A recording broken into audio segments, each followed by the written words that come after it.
You know, I was thinking, John, it's quite a thing having a sports podcast in 2020. When the biggest things that people talk about when you walk up to someone on the street, or you don't really walk up to someone on the street, when you talk to somebody, it's not the AL West standings. That's not what's anywhere near the news these days. I think the majority of text messages and phone calls, a lot of people have been doing like Zoom happy hours and stuff. Maybe the Zoom happy hours are a little happier. But just your text messages with your friends, whether it's in different parts of your state, like we live in California, friends all over the country in different states, is tended to be pretty fucking negative the last, I don't know, 70 plus days. I think starting going into this weekend, we were like 70 days quarantined, shelter in place, or I don't even know how to quantify it anymore. Yeah, Just yeah. since the Rudy Gobert night happened in that like Thursday, Friday kind of. Right, right. And then, it got taken just in a completely kind of different direction with George Floyd and then everything that's happened over the last, I don't know, 48 hours. Yeah. Well, it's been a week. Monday's a week. And we're recording this on Monday. It's a week since George Floyd was killed, and we did think about, like, part of me sometimes, we're doing this podcast because we do a podcast, but to be fully transparent, like, we did talk, like, part of me sometimes thinks some of what I have to say or think about a subject like George Floyd's death and the reaction to it is, I don't know, less valuable. But we do have thoughts. You have thoughts. I mean, we do talk about it. I did think one thing. I don't want to sound like everybody else, just for the sake of sounding like everybody else to get our takes out. That's not why we wanted to do a podcast. We just did it because this is what we do. So we thought, this is what we do, then we should do a podcast. But one thing I was thinking, and I do hear people say this a lot, like, talk to each other, to the point that it almost becomes cliche to say it. But I do think there's a lot of truth in it. And I didn't really think about it until this morning that in an age where most of the people that I interact with, like friends, are through text message, coronavirus, shutdowns, riots, protests, peaceful protests, no matter what, you and I have talked 5 days a week, right? Like, my mom wishes she Skyped with me as much as you Skype with me. Not even a percentage. Like, we just talk every day. And there's a small percentage of people, maybe no one in my life, that I consistently talk to as much as you, like visually talking straight to. And there like are, you said, the majority of conversations I have are definitely through text messages. Yeah.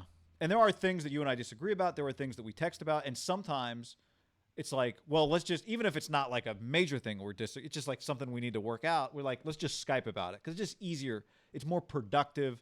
There's no nuance in text messages. And I remember when the shutdown started, there were a lot of these, like, everyone's going to start working from home. That's how when we come out of shelter in place, just companies are going to be shutting down office buildings and people will be working from home. And my initial feeling on that, and it is still this, is maybe that's more efficient. Maybe it saves you money. That's not good for humanity. And, that's not directly related to George Floyd's death, but I did just kind of think about that today. Just there is, even when I started, maybe it was because in my mind I started kind of feeling like saying, hey, you guys need to talk to each other, people need to talk to each other, is cliche, but it really, it's not. Like, it really is the basis of solving every problem that I think has ever been solved peacefully, rightfully. Yeah, I mean, we've talked, during this stretch of Corona, before George Floyd, like, how much do we talk about Corona? And for a lot of it, unless it had direct correlations with games and fans being allowed to come and when a league would start, we weren't just going to talk about the everyday Corona. I know me. Yeah. I can't spend that much time on the news, not because I don't want to know what's going on. I find out what's going on. I get too angry, and I don't like feeling like that. And this is separate from George Floyd. This is on Corona. And it's just, I hate getting frustrated. Things are out of my control. So I've tried to have just a mindset of, listen, I'm just going to be positive in this whole thing. It's out of my fucking control. I'll do what I have to do. And I'm just not going to consume. When I hear people that just read about it all the time, it's like, I don't know. Like, the rules are going to be the rules wherever you live. You don't, unless you're a senator, I don't have like a small business that I'm worried about necessarily opening or reopening. So it didn't affect me that way. I didn't necessarily avoid, but I did not live in it every day, like just bathe in the water of Corona. I couldn't for my own sanity. This is a little different, the George Floyd situation. You couldn't avoid it if you spent time on social media. And clearly, I didn't. I knew it was really bad. You watch the video, and my first thought is everyone thinks it's really bad. And then you hear people think, well, clearly, a lot of people think that some people don't think it's bad or right or just historically racial injustice. That is not arguable, right? But everyone feels differently about it. And I think a lot of people think that a decent percentage of white people don't give a fuck, right? Just don't care. And my mindset's always most people, most human beings I've ever interacted with, or definitely in my life, don't think like that. But that clearly is not like I don't claim to be in some quote unquote bubble, because I live in the Bay Area where I often say when you see these riots and everything happening, there's a class warfare in the bubble of California, where it's really separated between rich and poor. And that doesn't necessarily mean black and white. Like, poor people in California are of all colors. We lead the country right now in poverty. And the George Floyd, and I see right before we press record, his brother, I think in Minneapolis, had a loudspeaker in front of peaceful protesters, which I think is a large percentage of what's going on in America, telling everyone he is not a violent person. This is not.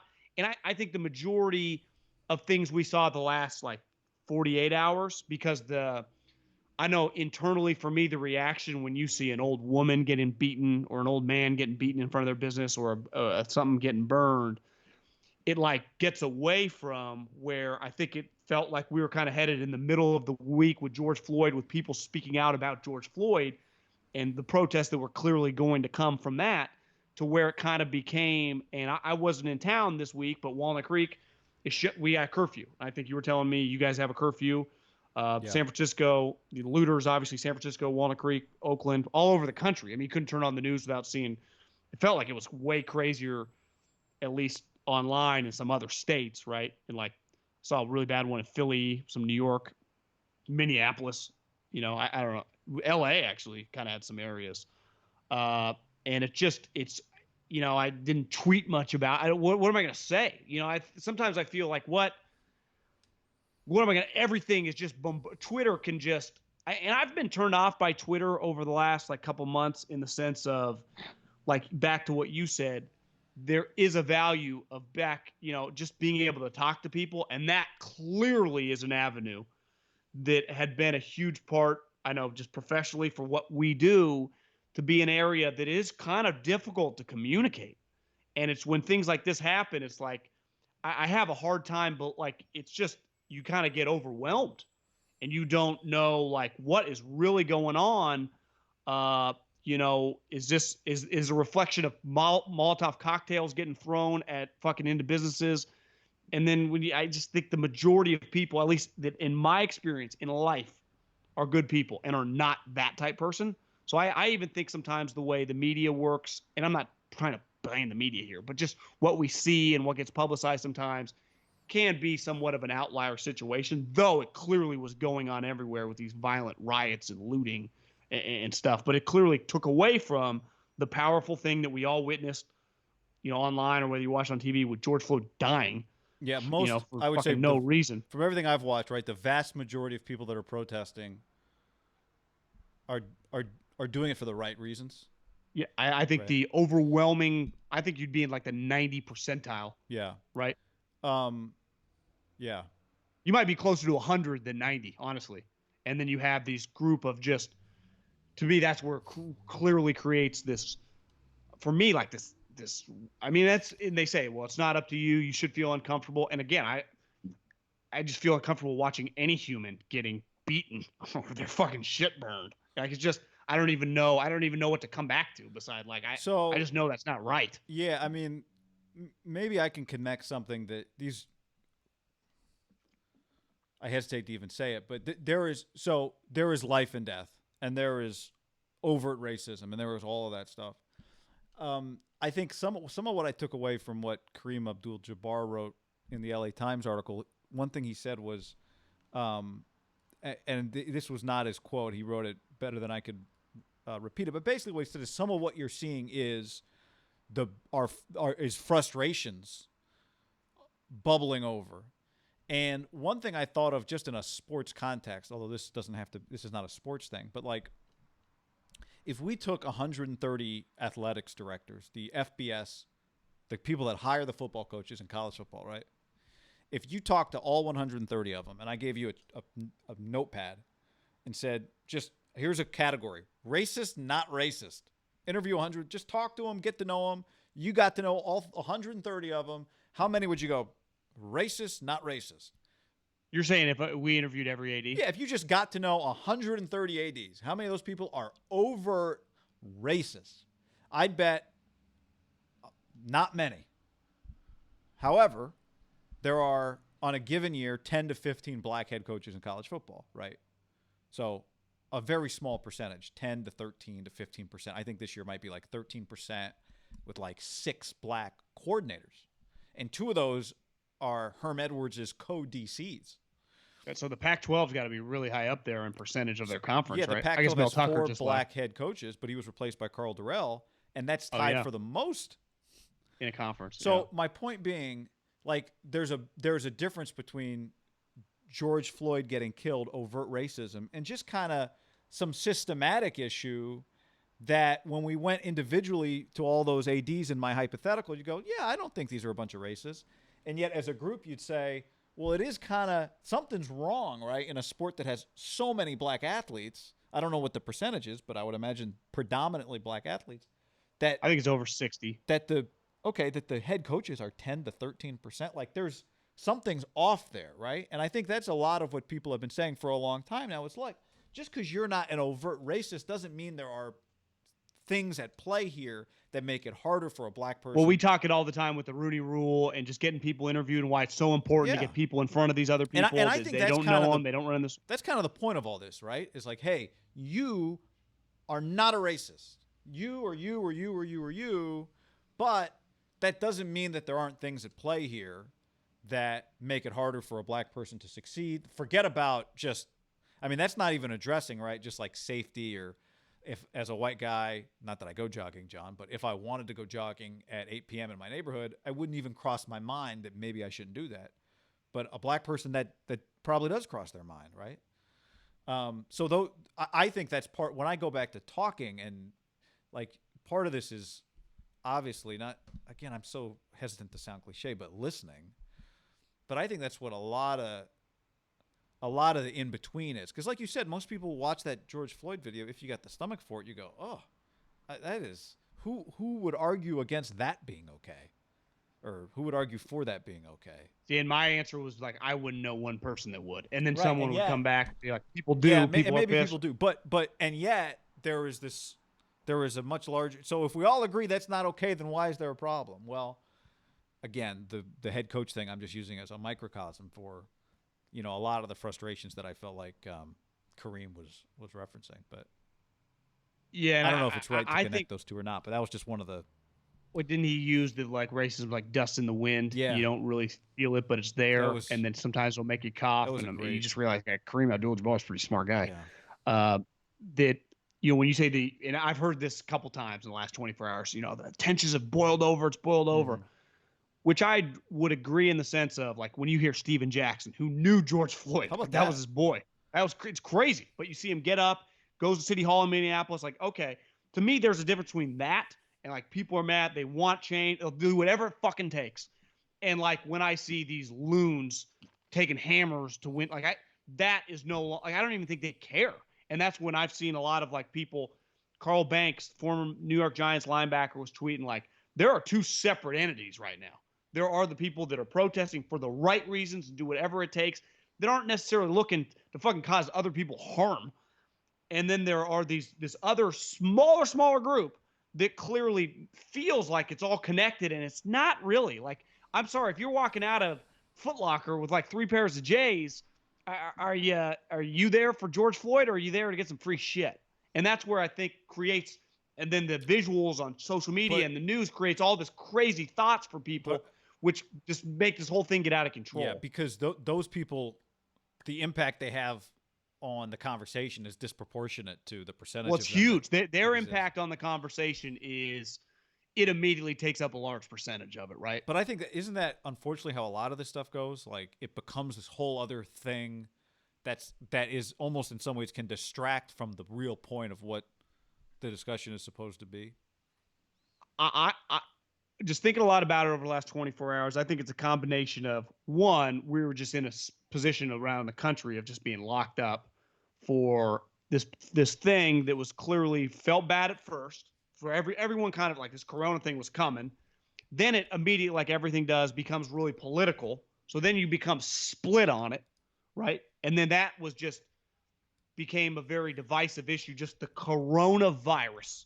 But everyone like couldn't work. You got all these people unemployed. We already had like a class warfare thing happening anywhere, just separating. Like the middle class was ceasing to exist by the day, let alone now. Just a lot of those people are wiped out. Who hopefully, pray to God, as fucking the world ever gets back to sanity, people can get some jobs. And then the George Floyd thing to me was like, it was the gasoline was already all over the wood, and someone just sparked it, and then it's created this in a vacuum. The George Floyd thing could have been a just if Corona never would have been around, would have been a huge deal. Yeah, right. Right. It Eric would Garner, have Trayvon Martin. There's been thousands of examples. Would have created huge protests. And maybe the looting and rioting would have been associated. Probably. I don't. Yeah, it just. But I think historically level, that's just part of what has happened. Did it feel like the level? At least, just again, I tried to stay away, but it was hard to. Just watching on all these cities, it felt like we're just, and like you said, it's disproportionate.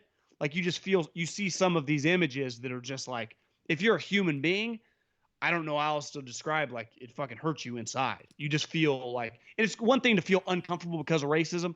It's another thing to see just people that it does not feel with hammers, white guys with just hammering businesses down to walk out with shit in Target, right? So we just need more J.R. Smiths. Well, there is a level that is, and where every J.R. Smith highlight tape should have that somewhere in it. You know, yeah, I mean, he beat the shit out of that guy, but there is a level of part of the issue with the rioting specifically on this one is because we had a police killing. It was clearly 100% the guy was in the wrong and deserves to go to fucking jail. And listen, I'm pro death penalty. You want to give the guy the death penalty? I won't lose sleep over it. Fucking kill the guy. I mean, he was in the wrong. He deserves whatever comes his way. And an innocent human lost his life. And then to go to protesting to where we're at now, and then like the J.R. Smith stuff, the hard part is, right, if once you realize the looting and rioting's coming, and now the power of like social media, it's like easy to communicate, and you kind of feel like, God, some weird shit might be going down. You can just kind of sense it on like Twitter. And then you start seeing the visuals. Well, if you put the cops out there, it could escalate way faster, right? And then you just get some of these situations where it just kind of perpetuates itself. Once the looters and rioters come in and they feel like the protesters, even though they're not, it all gets connected, and it's unfair.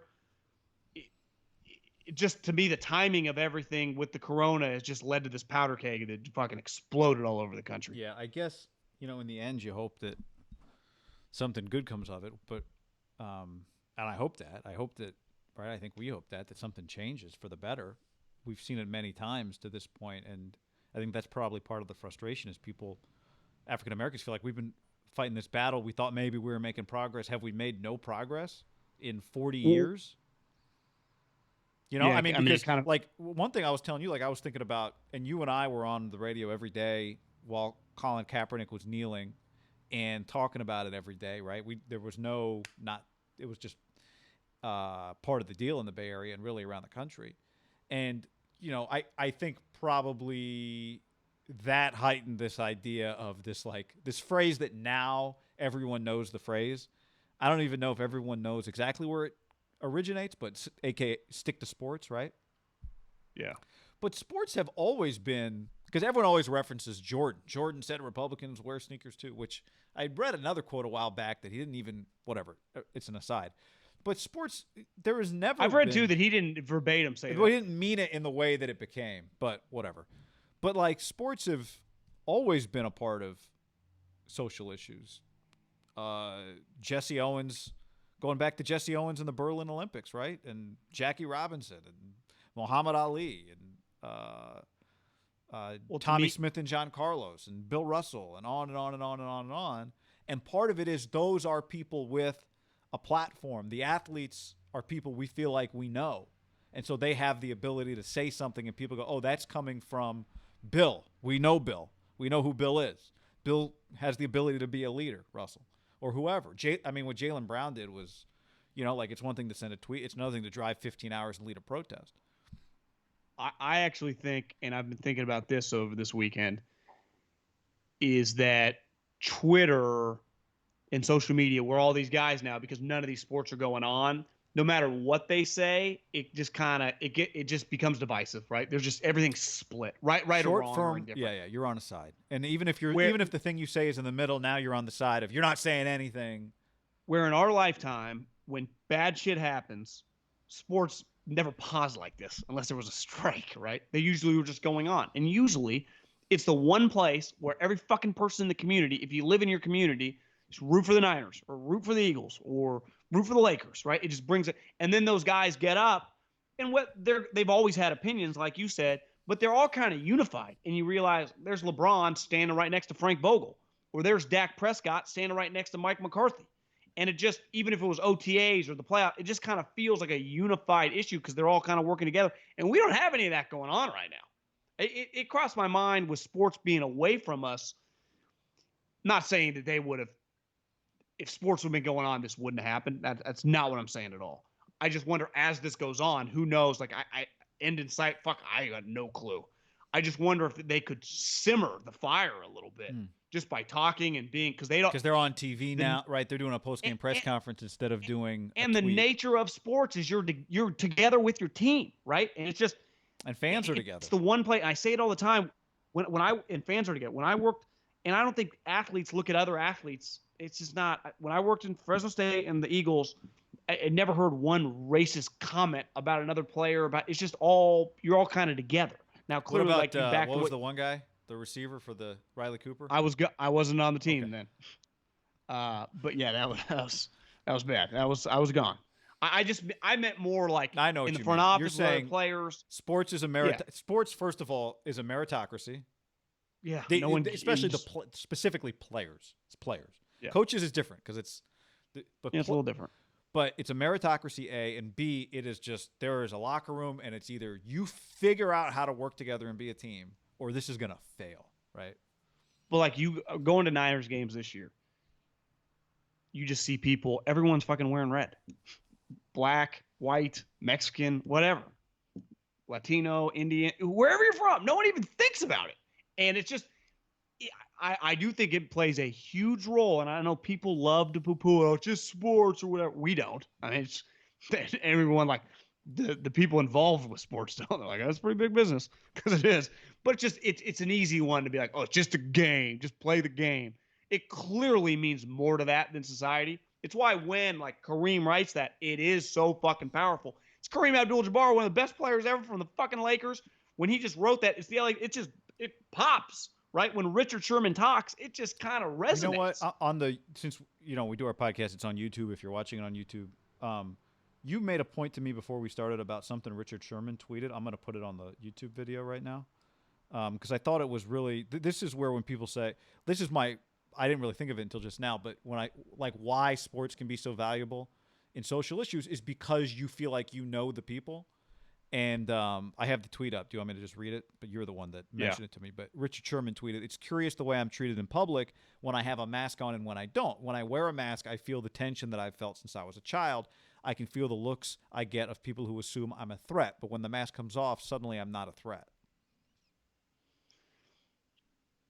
In other words, so this is someone who, here is Richard Sherman who has a platform, right? If we had the ability right now to stand up on the platform that like an NFL game gives you, right? Like on television, not necessarily a tweet, although the tweet's valuable, and say, hey, I'm part of this solution, which I think we all think Richard is as high level as it gets.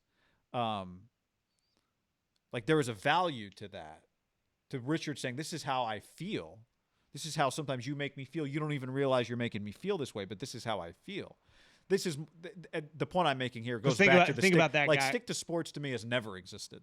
even though we act like, oh, get back to. But I don't think these things have always been tied together because of people like Richard Sherman.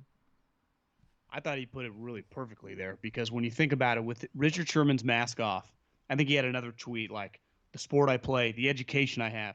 There's unless the guy, wherever he's trying to go, is an overt fucking Klansman racist, there's nowhere that Richard Sherman wouldn't be welcome, right? Wall Street to talk to people. Obviously, any professional sporting event, anywhere he wanted to go, people would jogging would in any neighborhood. If everyone knew it was Richard Sherman jogging in their neighborhood at 8 p.m., Richard Sherman, in any town, would be lined up. They jog next to him. Right. They try to get his autograph, and you could tell he put a mask on. This is where, as a white guy, I cannot relate to this at all. He walks in. Well, one, he's fucking bigger than probably the majority of people everywhere he goes. He's got long dreads, and it's just you read a statement like that, you're like, you're right, because he could get into 50 times more places than me or you, mask off, right? They would much rather have Richard Sherman than Guy or John. Mask on, changes a little bit. Yep. And I would imagine this, and what he said, like this last couple months probably, and I think he's in Seattle, probably just kind of makes you think. This is even before George Floyd. He's probably been thinking this, right? Just walking around over the last month, just walking into fucking Lowe's or Home Depot or Safeway, and just people give him a weird look.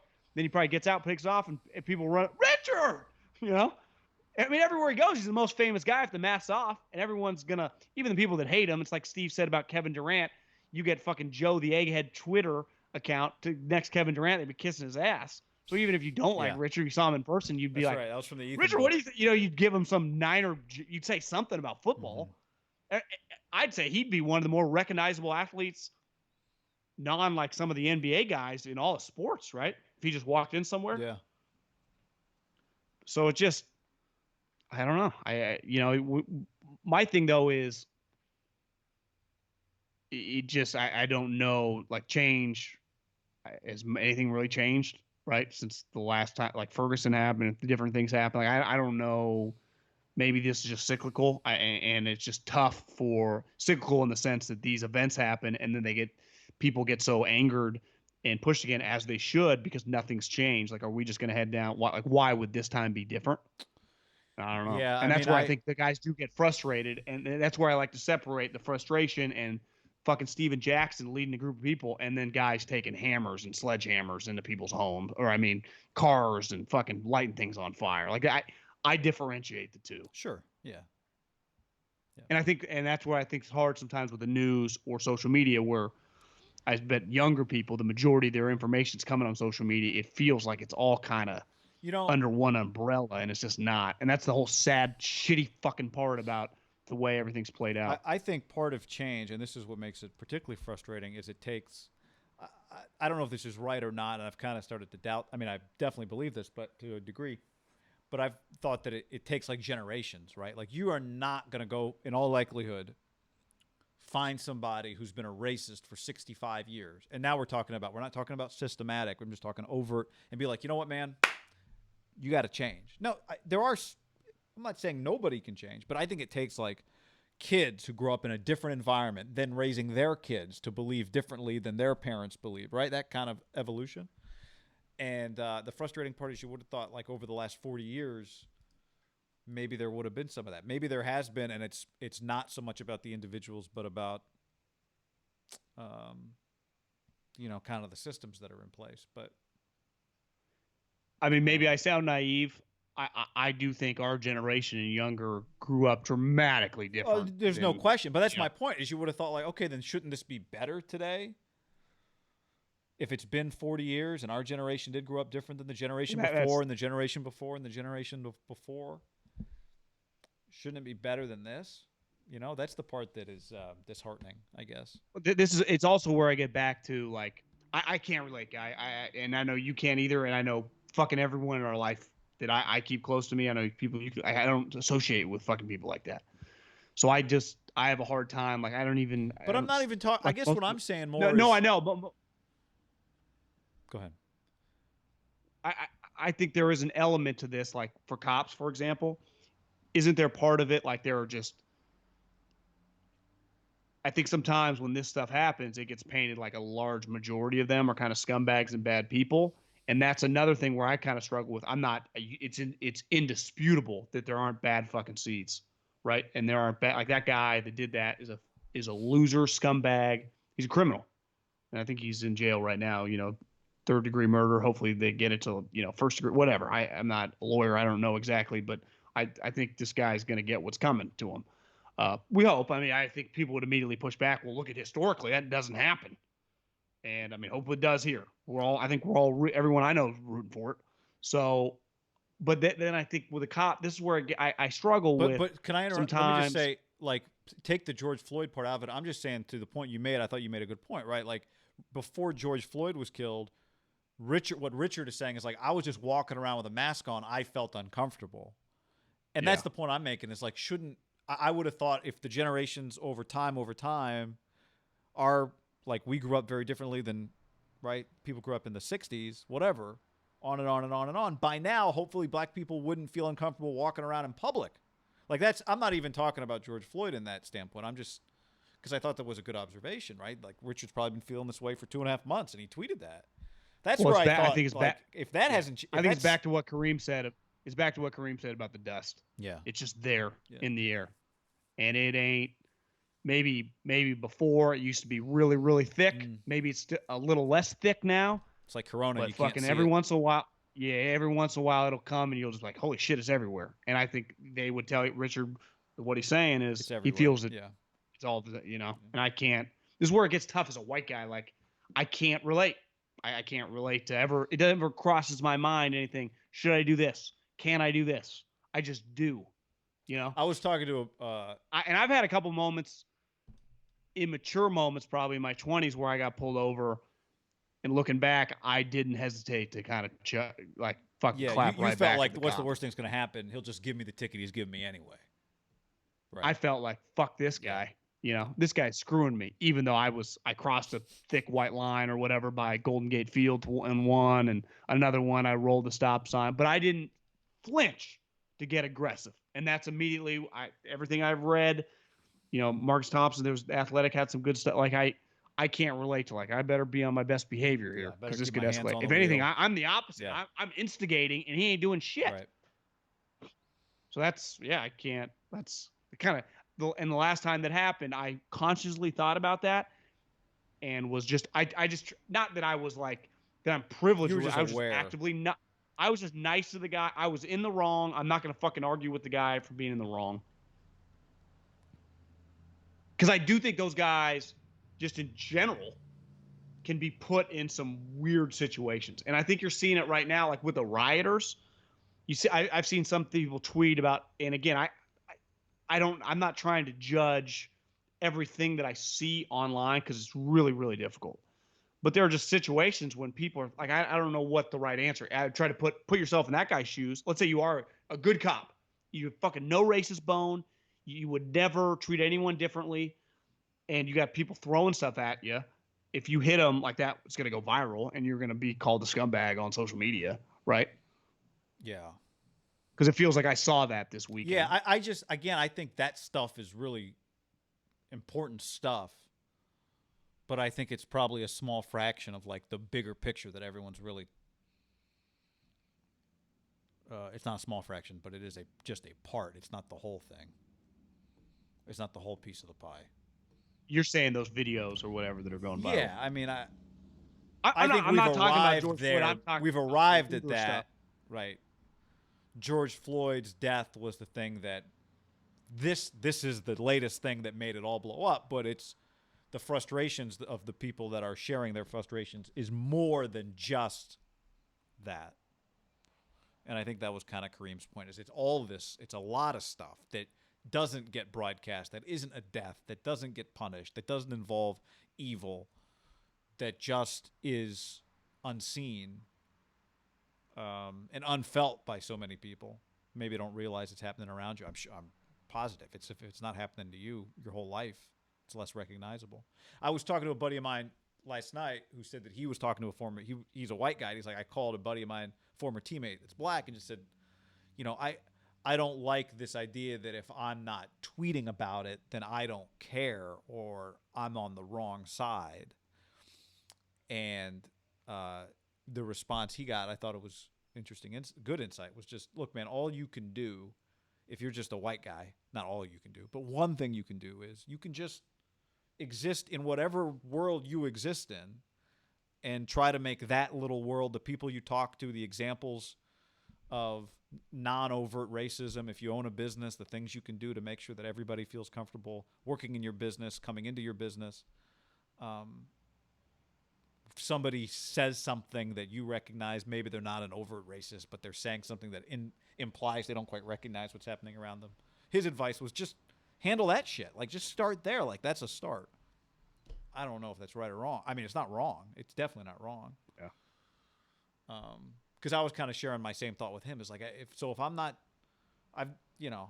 from day one of Colin Kaepernick, we talked about it every day, and I've always just believed in the basic tenet of America is the right to protest. So that today, if I don't tweet something, that means that I'm on the wrong side. That sentiment kind of has been weird to me. I understand where it comes from, though, and that was his response, which I thought was useful. I don't know if that helps somebody. And that's where I get back to the overall take of just Twitter and social media in general. I wonder if it's. I think it's hard to keep up sometimes with like I don't even try to necessarily judge, even though it's probably inherently impossible. You see some like white guys throwing out statements, you're like, give me a break, Yeah, and then you see other people like if I see like, Jim Trotter with a thought out tweet or Marcus Thompson write an article, to me it means, you see everyone. It's like I don't know how much impact it has for the white guy just trying to like throw their hat in. If I know just a lot of like players a Maya did it. Angelou tweet. But I did see quote. that. Yeah, exactly. Like one thing, a lot of like the white quarterbacks in the NFL put out statements, and Richard Sherman, I think, texts back to Albert Breer, who hit up Richard after he had those tweets, like just for a couple of his thoughts, if he could get it. And he thought that was powerful. Like it is powerful for those guys just because they are in a situation. And you've seen a lot in college football, right? And like I saw Coach K, like every college major coach has put out a statement. And I think they're doing, like, they do represent, depending on your team, their team is a large percentage of black people. So they are. I understand. At first I was like, is every coach? And then you do, like, you see it and you go, are you doing this because you really care, or are you doing it because it'll be used against you in recruiting if you don't do it? Is that what? Yeah. And I just wonder also if you're Nick Saban, we could break down the exact percentage. I'd guess Alabama's 75%, somewhere between 65 and 75% black. You have to think. I bet a lot of these, the football team. You got to go. A lot of these guys right now. One, I haven't seen them in 2 months. I can't even talk to them really besides like text messaging. And like you said, you can't call everybody. There are going to be a decent percentage of guys that are just in a weird place with everything going on. That I just show I got your guys back. Even though if you're a player for a team and you play for Saban or you play for Dabo or you play for Coach K or you play for David Shaw, whoever, they got your back, right? Besides like when you're playing shitty, right? But I mean, just saying, like, they recruited you, they liked it. For the most part, everyone's on the same page. Unless like something weird happens during the season or you get in trouble. You know what I mean? You're a leader. You're the leader. Lead. Yeah. Yeah. And that's where like there is no disputing. Donald has tweets that are just getting really, really divisive. But I also get back to, like, do we put too much stock into a tweet? Like, are people living in tweets like you and I do? Yeah, I mean, but your tweet and my tweet. Him, yes. I just mean in general, though. His tweets are the headline. I'm talking more just people in the sports. That's where players, I think, do. Like when Richard talks, it does feel like it resonates with people. Yeah, I'm talking in the media, like people go to him, like I think Jaylen Brown is someone that really shows because they're not they speak when it's important and they come like, you go, wow, that's really Kareem. You're like, Jesus Christ, guys, Kareem's got a lifetime behind him too of just. Yeah. I think sometimes on Twitter, like where you're just tweeting all the time, just about like every take you have from like a shitty ice cream cone you had to the Giants' 7th inning guy. If they ever come back, it's just it becomes just a crazy place. Like I just know this for myself. I can't live and die.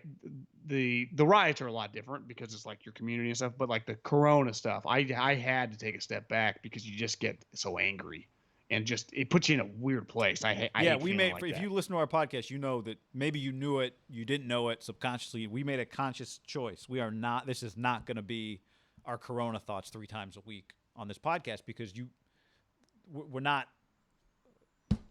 We're not Corona. I'm not. You can. That's not what you're here for. Unless I'm an expert. I just. It made it. And I because don't even know if my part of thoughts it was are just right or we wrong, didn't. and I get so mad. Yeah, part of it was really the heart of it was we didn't enjoy that. Yeah. We didn't want to do a podcast that was 3 days a week Corona talk, so we didn't. That's the beauty of your own podcast. You talk about whatever you want. That is the heart of this. Just this discussion in general is the reason we decided to do it today is because this is what we are talking about, and that's when we started our radio show. And for people who don't know, it's 2 guys that went to high school together, lived together when John post grad, in Middlecoff's case. I guess in both our cases. You graduated. Well, we before I both, was but you 5 were years. doing post grad. But the point is, Yeah. when we started the show, I remember our radio boss was like, "What is this going to be? Like, what if you could break it down to a couple sentences?" And ultimately, it's like, well, we talk a lot, so this is just going to be a slice of the stuff that we're always talking about. And I don't know. I don't know why I'm feeling the need to share that now, but it's just to say we made that decision on Corona, but we talked about it sometimes, particularly at the beginning of it, and we talk about it in the context of sports coming back. But this is a more uncomfortable subject. I feel more comfortable talking about this than I do Corona.